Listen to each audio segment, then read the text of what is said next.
first thing you see is the Alhambra rising above the city, then its narrow stone alleys, white walls catching the sun, and music drifting from somewhere just out of view. This is Granada, bold, historic, and alive with rhythm.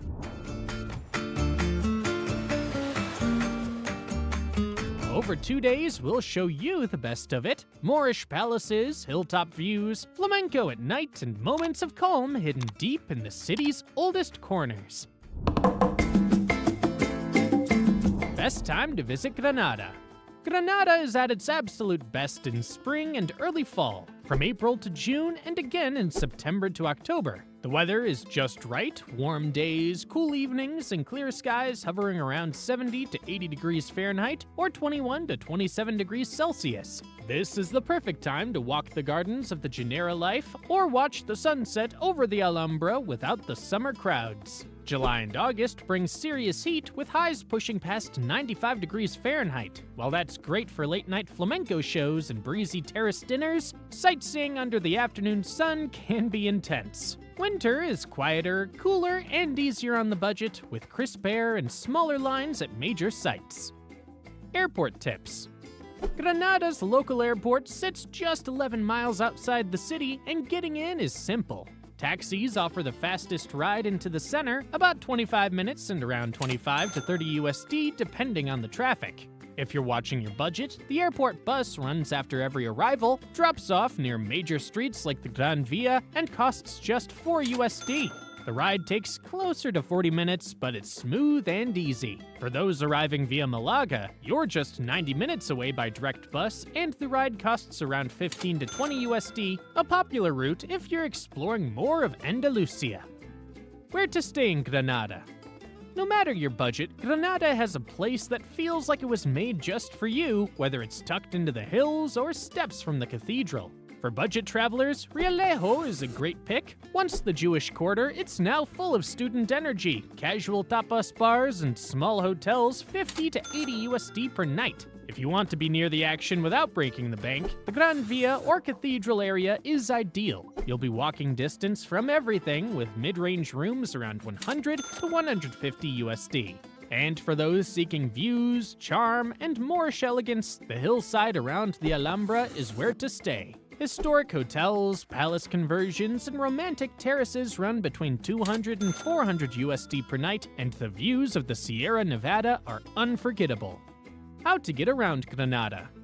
Granada is made for walking. The historic center is compact and most of the city's best sites are a short stroll apart. But when you need a lift, local buses are reliable and cheap, about $1.50 USD a ride. You can also pick up a one-day transit pass for around 5 USD if you plan to ride a lot in a single day. The C30 and C32 minibuses are especially helpful if you're heading uphill to the Alhambra or Sacromonte. And while taxis are easy to find and reasonably priced, keep in mind that many streets in the Old Town are pedestrian only, so be ready to walk a little either way.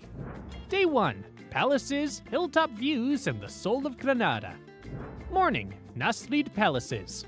Your first morning in Granada begins at the Alhambra's most iconic site, the Nasrid Palaces. Built by the last Muslim dynasty to rule in Spain, this complex was once the beating heart of Islamic Granada. The architecture is mesmerizing, delicate arches, carved ceilings, and tiled walls that shimmer in the morning light. Start in the Meksuar, where sultans once held court, then walk through the Palace of Camades, known for its grand reflecting pool and intricate woodwork. The final highlight is the Palace of the Lions, with its famous marble fountain supported by 12 carved lions, a masterpiece of Moorish design. Entrance to the Alhambra, including the palaces, is 22 USD. Entry is timed, and late arrivals won't be admitted, so be sure you're at the gate well before your slot. Plan to spend around 90 minutes here before continuing through the fortress. Late morning, Alcazaba and Genera Life Gardens. After the palaces, step into the oldest part of the Alhambra, the Alcazaba. This stone fortress was the military stronghold of the Nasrid dynasty, with thick walls, crumbling towers, and sweeping views over the entire city. Climb to the top of the Torre de la Villa for a postcard-perfect view of the rooftops below and the Sierra Nevada in the distance. From there, follow the shaded paths toward the Genera Life Gardens, the former summer palace of Granada's rulers. Here, the architecture gives way to long reflecting pools, stone fountains, and terraced flower beds that feel like a living painting. It's a quiet, peaceful contrast to the grandeur of the palaces. Both sites are included in your Alhambra ticket. Give yourself about an hour to explore the Alcazaba, and another 45 minutes to enjoy the gardens at a relaxed pace. Afternoon, the Sacromonte. Cross the Dado River and head uphill into Sacromonte, a hillside district famous for its white cave houses and flamenco roots. This was once home to Granada's Roma community, and it still carries that raw, untamed energy. The neighborhood winds along narrow ridges with homes carved straight into the rock. Some are lived in, others serve as flamenco venues or tiny museums. If you're up for a short stop, the Cuevas del Sacromonte Museum offers a look inside several restored cave homes, along with exhibits on local traditions and crafts. Entry costs $6.50 USD, but even without a ticket, the walk itself is worth it for the views alone. Give yourself about 45 minutes to explore and wear good shoes. The paths can be uneven. Brunch at Venta El Gallo. After exploring the hillside caves and winding paths of Sacromonte, settle in for brunch at the Venta El Gallo, one of the neighborhood's most iconic spots. The terrace here opens to panoramic views of the Alhambra and Albaicín, a reward in itself after the climb. The menu leans into classic Andalusian flavors. Grilled meat, stuffed peppers, and fresh gazpacho are house favorites. Expect to spend around 20 to 30 USD for a generous brunch with one of the best views in Granada. Late afternoon, the Albaicín district. Continue your walk into the Albaicín, a neighborhood that feels like it's been lifted from another century. Once the heart of Islamic Granada, it's a maze of narrow lanes, stone steps, and white plastered homes draped in bougainvillea. As you make your way uphill, you'll pass arched doorways, hidden plazas, and shops filled with spices, ceramics, and hand-woven textiles. The streets are uneven and unpredictable, and that's part of the charm. There's no right way to explore here, just follow the curve of the path and let the neighborhood reveal itself bit by bit. Set aside at least an hour to wander more if you like to linger and take it all in slowly. Early evening, Mirador de San Nicolas. As the day begins to fade, make your way to Mirador de San Nicolas, the city's most celebrated lookout point. Perched high above the Albaicín, this terrace opens to a head-on view of the Alhambra glowing in the late sun with the Sierra Nevada stretching out behind it. The atmosphere shifts with the light, guitarists play softly, locals gather to talk, and the sky slowly turns gold, then pink, then deep blue. It's one of those places where time slows down. Arrive about 30 minutes before sunset to grab a good spot along the wall. This is the moment you'll remember long after you've left Granada. Dinner at Las Tomasas. Just above the Mirador de San Nicolas, Las Tomasas offers one of the most striking dinner views in Granada. From the terrace, the Alhambra is perfectly framed, illuminated against the deepening sky. The menu focuses on Andalusian cuisine with a refined touch. Grilled Iberian pork, seasonal vegetables, and fresh fish are house staples. With wine and a full meal, expect to spend around 35 to 55 USD per person. Evening, flamenco show in Granada. End your first day with an authentic flamenco performance, one of the most powerful cultural experiences in Granada. Two excellent venues offer nightly shows, La Aborea, located near Plaza Nueva, and Jardines de Lloraya, tucked into the Albaicín. At La Aborea, expect an intimate one-hour show featuring live guitar, singing, and traditional dance in a small theater. Shows typically begin at 8:45 p.m. with additional performances on busy nights. Jardines de Lloraya offers a different setting, a garden restaurant with indoor and outdoor seating. Performances run at 8 p.m. and 10:30 p.m., and you can combine your ticket with dinner or drinks if you choose. Tickets range from 22 to 30 USD depending on the venue and seating. Be sure to book in advance, especially on weekends. Seats fill up quickly, and these are shows you don't want to watch from the back row. Day 2. Golden altars, hidden markets, and the spirit of old Granada. Morning. Breakfast at Adipica Coffee. Start your day at Adipica Coffee, a relaxed cafe just a short walk from the historic center. They're known for expertly made flat whites, V60 pour-overs, and a small but thoughtful breakfast menu. Try the scrambled eggs with toast, a warm turkey sandwich, or a fresh croissant from the pastry case. Most dishes paired with coffee come in around 10 to 15 USD. It's a quiet, no-rush kind of place, ideal before stepping into Granada's Baroque heart. Basilica of San Juan de Dios. Just a few blocks from the cafe, step into the dazzling Basilica of San Juan de Dios, one of the most ornate interiors in all of Andalusia and a textbook example of Spanish Baroque. The contrast is immediate. The plain stone facade gives way to an explosion of detail inside. Gilded altarpieces that reach nearly to the ceiling, dramatic ceiling frescoes, and curved galleries brimming with sculpted saints. Built by the Order of St. John of God in the mid-1700s, the basilica was designed not only as a place of worship, but as a visual declaration of the order's power and wealth. Look for the massive organ pipes suspended above the nave and the two-level sacristy filled with relics, vestments, and centuries-old manuscripts. The upper gallery, accessible to visitors, offers an elevated view of the chapel's main altar and architectural symmetry. Entry is around $5.50 USD and includes a self-guided visit. Give yourself at least 30 minutes to explore, or longer if you want to absorb all the details hidden in the side chapels and galleries. Monastery of San Jeronimo. Just around the corner from the basilica stands the Monastery of San Jeronimo, a richly detailed retreat tucked behind quiet stone walls. Built in the early 1500s, it marks one of the earliest examples of Renaissance influence in Granada, blending Gothic structure with classical proportions and decorative flair. Inside, the cloister is calm and geometric, lined with orange trees and pale stone columns. From there, the chapel opens into a dramatic vertical space where the high altar, sculpted in tiers of saints, angels, and ornamental detail pulls your eye upward. The sacristy holds additional art and liturgical objects, and some rooms still preserve frescoes and carvings from the original construction. Entry is included with the Granada card, or about $5.50 at the door. Late morning, Granada Cathedral.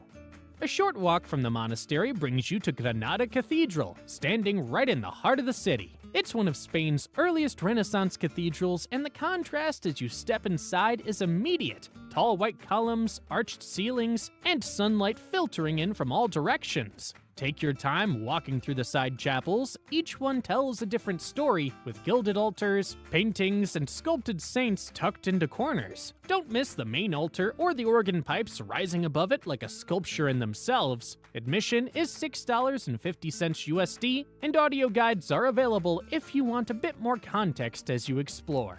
30 to 40 minutes is plenty to take it all in without rushing. Royal Chapel of Granada.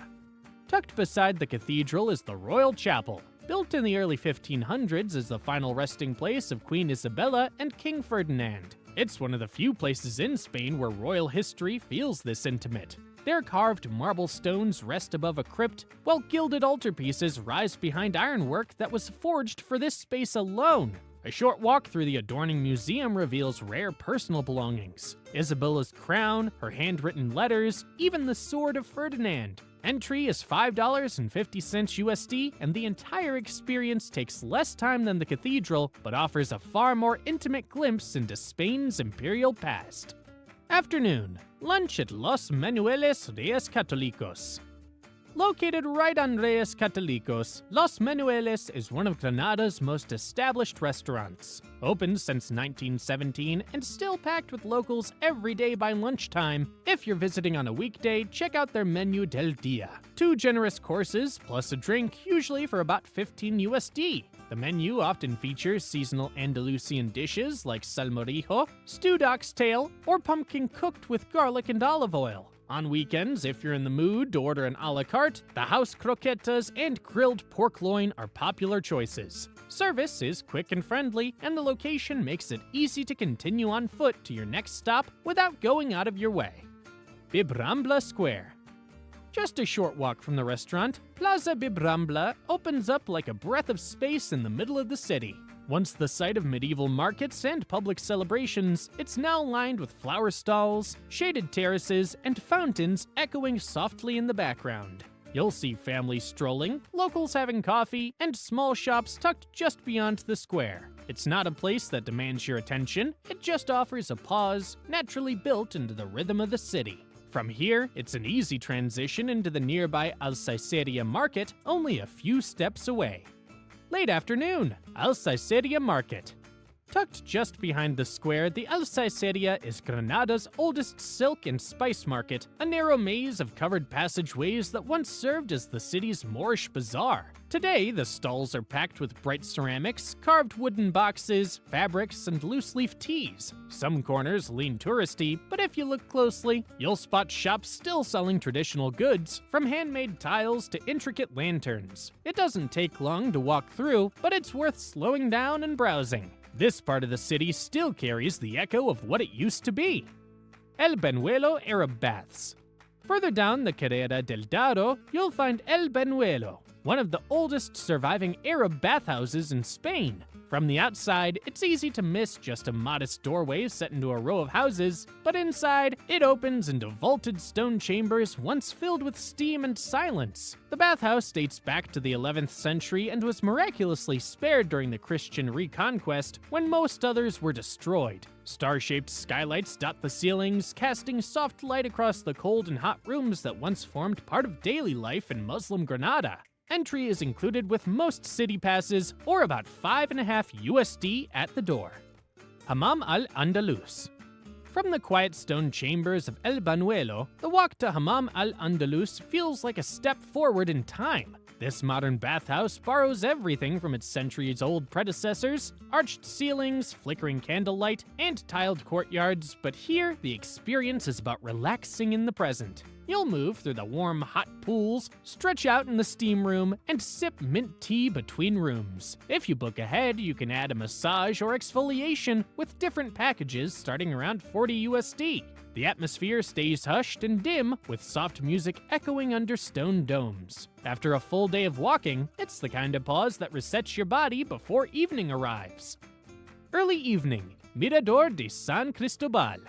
As the sun begins to drop, make your way uphill to Mirador de San Cristobal, a peaceful spot tucked into the upper edge of the Albaicín. The climb takes you past quiet alleys and faded stone walls until the view suddenly opens wide. Tiled rooftops, the Alhambra rising in the distance, and the Sierra Nevada stretching out behind it. You won't find a crowd or camera tripods here, just the soft hum of the neighborhood below, and a view that feels like it belongs to you, if only for a few minutes. Evening, dinner at Restaurante Los Nazaríes. Your final stop for the day is Restaurante Los Nazaríes, located right in Plaza Larga in the Albaicín. The kitchen leads into Andalusian and North African flavors, lamb tagine, couscous with vegetables, or grilled meats seasoned with cumin and paprika. Their paella is also available, but only served for 2 or more, and meals with a drink typically come to $20 to $25 USD per person. Portions are generous, and the service is straightforward and warm. Grab a table outside if you can. The plaza stays active well into the evening, and the light lingers a little longer up here on the hill. Granada leaves its mark in quiet details: the texture of a wall, the echo of a guitar, the view from a plaza at dusk. If this guide helped you plan your trip, give it a like, subscribe, and turn on notifications so you're ready for wherever you're headed next. And if your journey through Spain is still unfolding, don't miss our videos on Malaga and Valencia, 2 cities that offer a completely different side of the country and just as much to explore.